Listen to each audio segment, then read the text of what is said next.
And welcome back to the Open Mic Broadcast Network. I am here with my buddy as we are both trying to dig ourselves. I guess this would be considered a double ditch, Coach. But Coach Van PETTAWAY, Coach, how you doing today, sir? I'm doing pretty good. I'm struggling. I'm trying to keep my head above water after that disastrous week of my picks. But other than that, everything's lovely. Everything is lovely. I don't know, man. We must have been sleepwalking last week or something, man. Right. You know. I don't know what happened, but by far this is last week was our worst week ever. Well, the only thing that you're going to have ahead of me, Coach, even when it comes to our beloved schools, at least y'all scored. Absolutely, yes. A lot of points, probably the high of the year, 45. Yes. Yeah. And I'm like, wait a minute. But I had a friend of mine tell me that maybe we got to stop playing them Christian schools and play some regular schools. And I said I didn't think about that, but we lost soundly to each and every one: Abilene Christian, SMU, and now the latest Houston Christian. So maybe we either need to go to the altar before we play them or avoid them altogether. But nonetheless, we got to keep on moving forward, and I guess that's exactly what we're going to have to do now and go into these grades, Coach. And yes, I don't know what the grades going to look like this week, but I know what one's going to look like for sure. Yes, we are.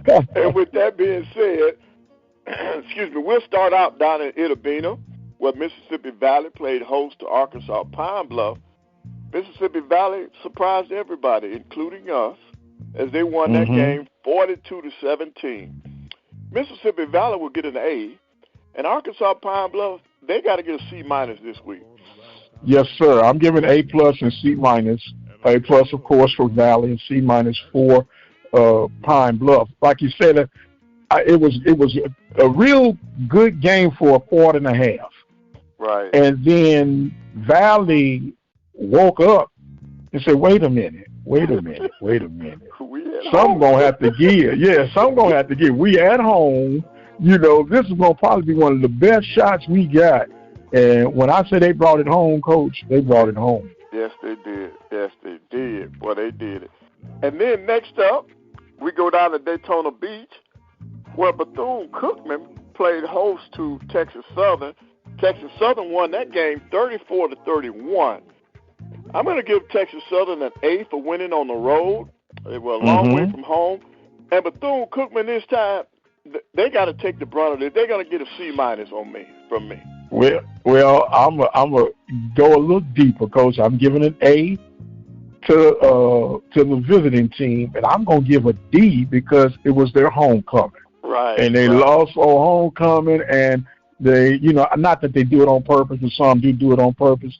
You pick that team for your homecoming opponent because you think you got the best shot of beating them. I used to think that, Dr. Prince, but let me tell you something. With the SWAC schedule, sometimes you don't have a choice.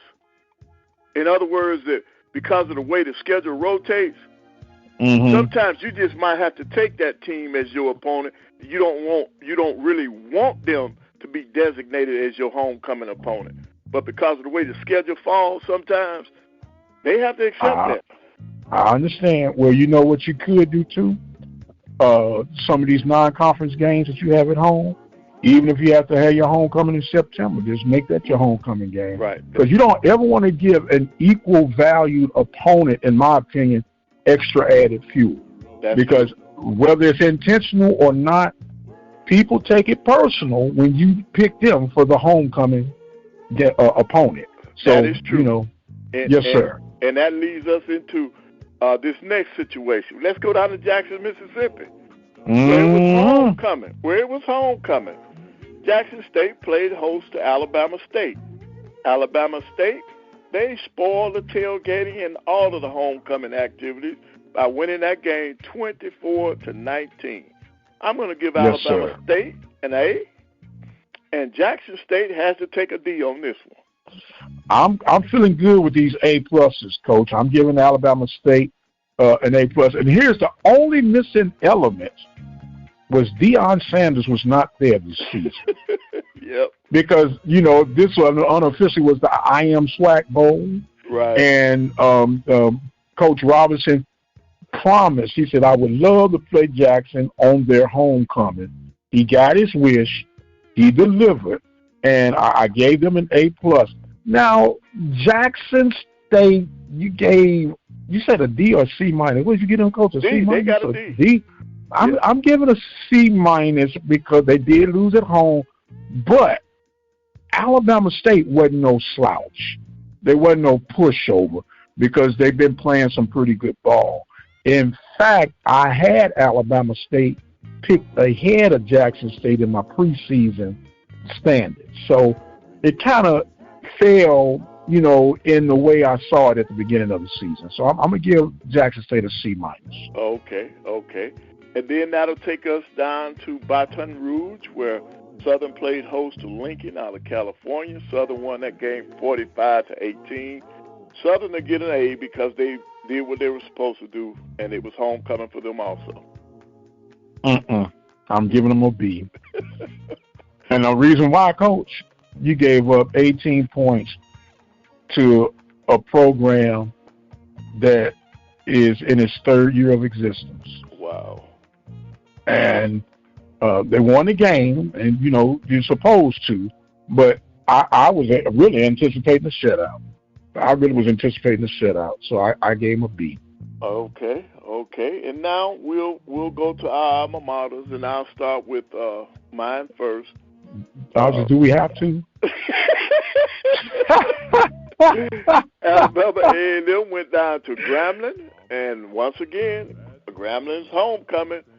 Alabama A&M won that game 45-24. I'm going to give my Bulldogs an A, and Grambling will get a D for homecoming loss. Yes, sir. I'm feeling you on that. Grambling has a big letdown, and which, by the way, I do thank you for being a Western Division supporter. Yep. That it helps keep the things at within distance for my Panthers. But I'm going to give Grambling a D as well. I'm not taking anything away from your Bulldogs, but didn't show up the way I thought they should have. Right, and I agree. But the Bulldogs played an outstanding game, 45 points on the road. That's a good one. Yes, sir. And what did you give the Bulldogs? Oh, I'm sorry. I thought I told you I gave them a B. I mean, an A. I'm sorry. Okay, we're good. I'm hesitating, man.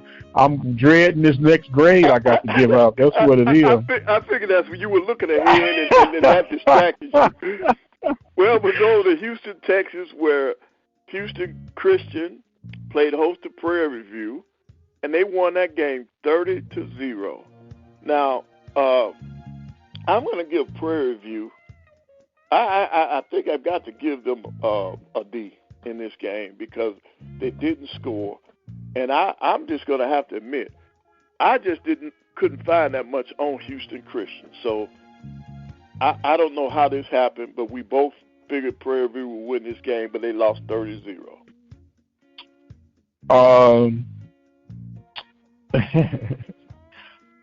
Coach, I'm going to have to give them an F.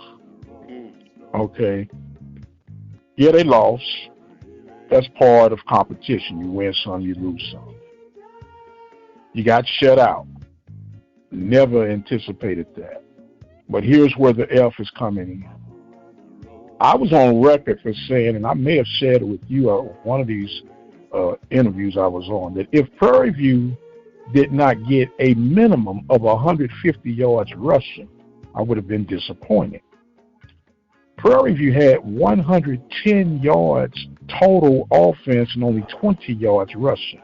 Wow. And to add insult to injury, they had 100 yards worth of penalties. Wow. That's lack of So, yeah, it's lack of discipline, lack of effort. I don't know if they were overlooking these guys because they didn't come in with a strong record. But once again, the insult to injury for me it was another outside opponent, Southland opponent, and you're going like, okay, we supposed to, win this game. We supposed to, use it as a measuring stick, and it was just total disappointment all the way around, man. Wow, and I can hear the disappointment in your voice, and we just gotta hope that they can bounce back from that. They got to, because the yes, sir. The SWAC yes, season sir. is still in front of them. They still can reach some of their goals. Yes, sir. Well, if I was a drinker, Coach, I would still be drunk. I got you. Okay, because oh my goodness. But so I'm hoping that going into this bye week, that they get this so far out their system that when they show up against FAM in Tallahassee, that they're a total different program with a mission. Well, they got it. They better be now going into Tallahassee. Florida A&M has shown their dominance throughout this season, so they better be ready to play. Yes, sir. Yes, sir. And that leads us to this Saturday, this Saturday's matchups. The first one, Jackson State goes down to Mississippi Valley to play the Delta Devils. The Delta Devils are probably still celebrating, and they need to, because I don't think they have a shot with Jackson State. So I got Jackson State. Oh, my goodness. Coach, I think it's going to be the tale of two games. I really do. I think that Valley is going to give it all they got in that first half, and it's going to be closer to what people think in that first half. And somehow Jackson is going to awaken and find themselves in a nightmare. And I'm going to go way, way out on a limb, Coach. And you might thank me for this later, but somehow I think Valley's going to pull an upset. Are you saying you're going with Valley? I really am saying that, sir. I'm going with Valley. Wow. And I'm going to be honest. If Valley pulls this off, that would be the upset of the year. But it would be. I don't think it's going to happen. So here's my rationale behind it. Valley has absolutely nothing to lose. Nothing to lose. This is their SWAC championship. And you got them at home. And if there's ever a time to pull a rabbit out the hat, I think that this might be it. Now, some musicians from my old recollection of cartoon characters, when they went to pull that rabbit out the hat, with a lion head popped up, which I won't be shocked, but for some strange reason, my gut, and I don't know if it's a bad breakfast I had or what, is telling me to pick Valley. Right, and my reason for picking Jackson State is just the opposite. I feel like Jackson State will come out and be better this weekend because they did lose to Alabama State. And I think that will drive those kids and that coaching staff to make sure that they don't overlook Mississippi Valley. Okay. And that's why I picked Jackson State. Next up, at Pine Bluff, Arkansas, they will play host to Alcorn State. I'm going to go with Alcorn State. I think the Braves are trying to right their ship, and I'm going to go with the Braves on this one. Yes, sir. I think the Braves will be in full swing come Saturday. Okay. All right. Next up, Southern and Bethune-Cookman in Jacksonville.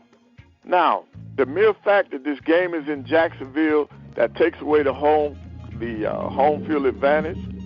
So I'm going to take Southern in this game. I done gave up the Joker card for the week already.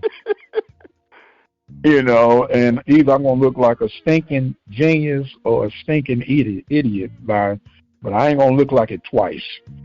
So I'm going to pick Southern on this one, Coach. I'm going to pick Southern on this one. Okay.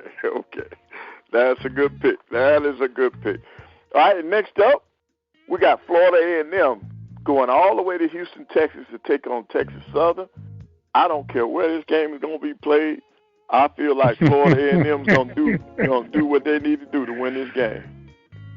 Well, told you in the beginning, Coach, I had FAMU going 10-1. Yep. And if you pay close attention to Coach Simmons last week, he projected that it will be FAMU and Southern in the championship game. And that was very interesting. And I'll say that for a later date. But I'm picking FAMU on this one. I'm picking FAMU. Okay. All right. So we got our picks in, and Fairview's gonna win this week, Coach. Yeah, they have the bye, so they should win. Yeah, we're going undefeated this weekend. We're going undefeated. And we're going to regroup, man. We're going to regroup, and it's going to be the new Black Panthers arriving in Tallahassee. That's all I'm saying. That's all I'm saying, Coach. That's all I'm saying. So we got the split between Valley and Jackson, so there won't be no need to reach over to the MEAC for this week, unless you had a MEAC game. Well, no, they got some interesting games this week. Norfolk goes to Howard. Then you got South Carolina State at Delaware State.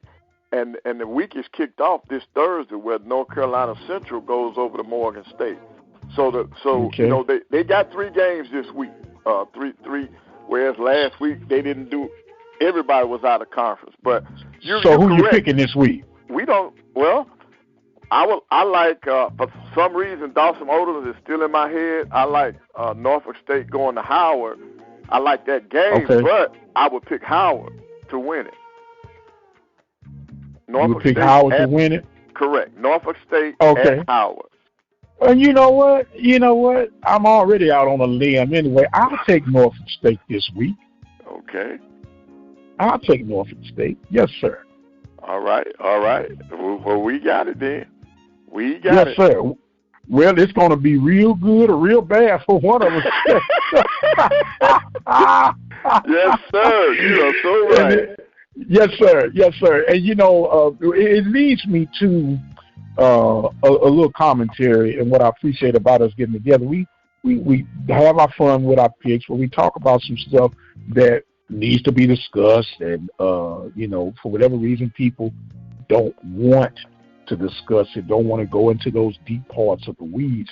But as they say, since Pete was a pup, Coach, we've been trying our very best to provide some insight, some coverage with consistency for our beloved conference, with some interviews all over the country. And for the most part, people have really appreciated and received what we've done and how we've tried to do it. And every now and then, I know with my role as this broadcast journalist, I have to ask questions that might not be desired to be asked of, but it is of importance. And I don't think that we are doing a service to the institutions, to our listeners, and to the HBCU nation alone if we don't ask those questions that need to be answered. Not nothing personal, messy, or whatnot, but just things that are challenging. And some people get it a little confused that you don't, twisted even, that you don't like them or that you have a vendetta against them when you ask these hard questions. And I say all that to say, please get over yourself, because we are here to promote, and sometimes promotion comes through what you might consider negative. Mm-hmm. If you did it, live up to it. If it's a lie, live above it. If it's wrong, correct it. Yeah. And if it's right, stay steady. Correct. And I say all that to say, Coach, we have a policy here at Open Mic. We, for the most part, stay away from interviewing student athletes. And they go like, well, why is that, man? No, we let the coaches promote the student athletes, because that same kid that I'm going to use for this instance, that I stick the microphone from when he does something great, then I get all permit, great interview. But if I stick the mic in that same kid's face for doing something that was ill-advised, then I'm a bully. Right. And you can't have your cake and eat it too. Right. So for people who are don't understand, as a broadcast journalist, I have a responsibility and an obligation to go beyond that of a regular fan. So I'll let you respond on this. Well, I agree with you. The good has to come with the bad, and when you in a situation like that, I agree that you should not use the student athletes, because things can happen. Let the coach be the mouthpiece for the program or for that institution, for his team. So I applaud you on in that regard, and I don't see anything wrong with that. And then we as fans, a lot of times we don't see the big picture.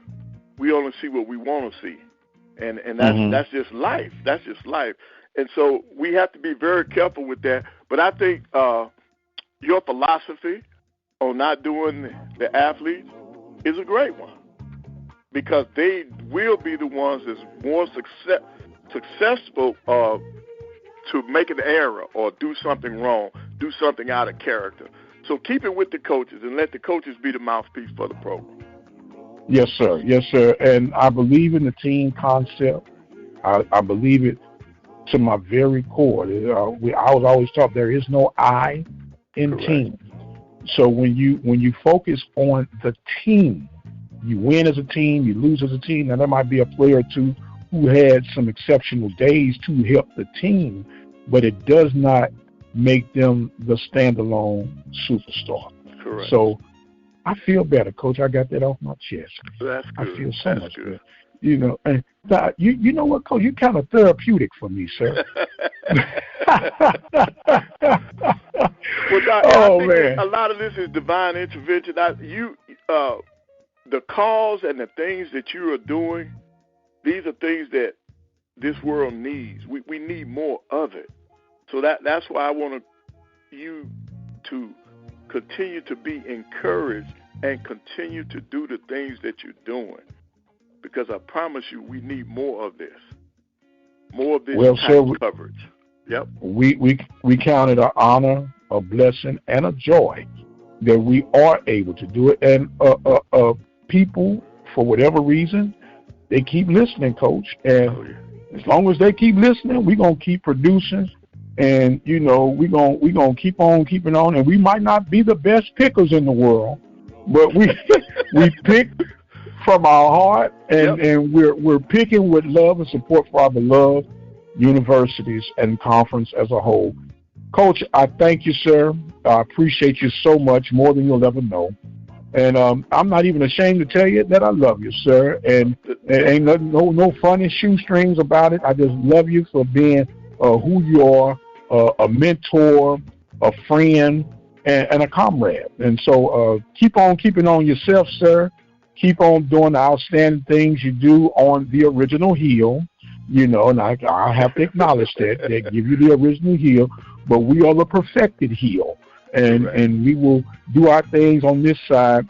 I am the radio guy, Dr. Mike Prince, and I want you guys to follow me on X at The Mike Prince Show. Subscribe to the YouTube channel at the Open Mic Broadcast Network, and visit the website, obnradio.com, for our 24-hour stream. And until the next time, you guys be blessed, and we'll see you on the other side.